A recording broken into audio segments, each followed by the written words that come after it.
जय श्री कृष्णा। राधे राधे। पुरुषोत्तम मास महात्म्य 10वां अध्याय।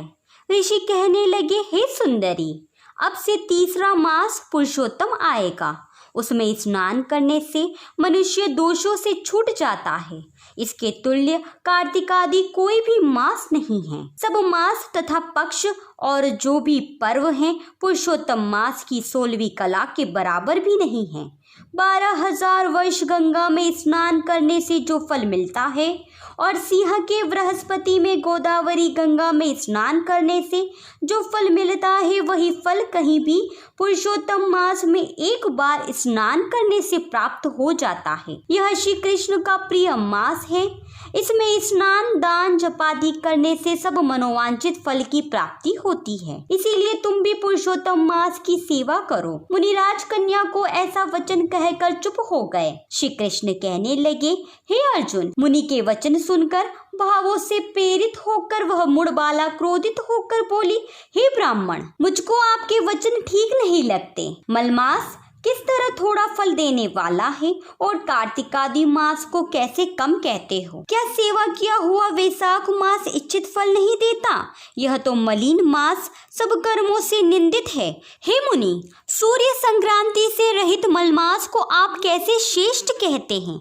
इस तरह क्रोध से कहे गए ब्राह्मण की पुत्री के वचनों को सुनकर ऋषि का शरीर जलने लगा और क्रोध से नेत्र लाल हो गए, परंतु फिर भी मित्र की कन्या को श्राप नहीं दिया और सोचने लगे कि कन्या मूर्ख है, अपने हित अहित को नहीं जानती है।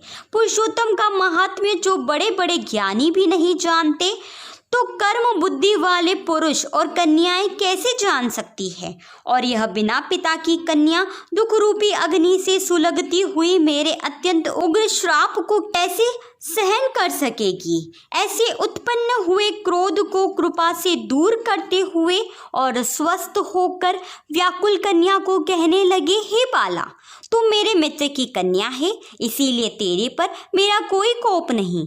जैसा तेरे निर्भाग्य मन में हो वैसा ही कर, और जो भी कुछ होने वाला है सो सुन। मैं कहता हूँ, तूने जो पुरुषोत्तम मास का अनादर किया है, इसका फल इस जन्म में या अगले जन्म में अवश्य होना है।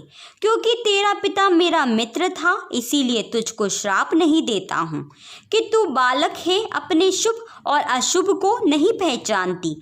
तेरा कल्याण हो, मैं तो नारायण की सेवा में जाता हूँ।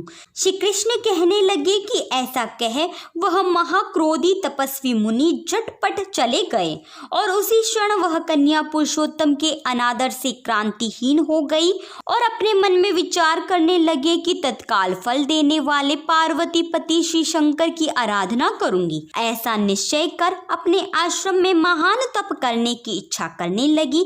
सूत जी बोले, वह बाला प्रबल मुनि के वचनों को निंदित कर तथा बहुत फल वाले विष्णु और ब्रह्मा को छोड़ अपने वन आश्रम में केवल शंकर भगवान की सेवा करने लगी। और इसी प्रकार 10वां अध्याय समाप्त। अधूरी वे तो पूरी कर जो, पूरी वे तो मान कर जो। जय श्री कृष्णा। राधे राधे।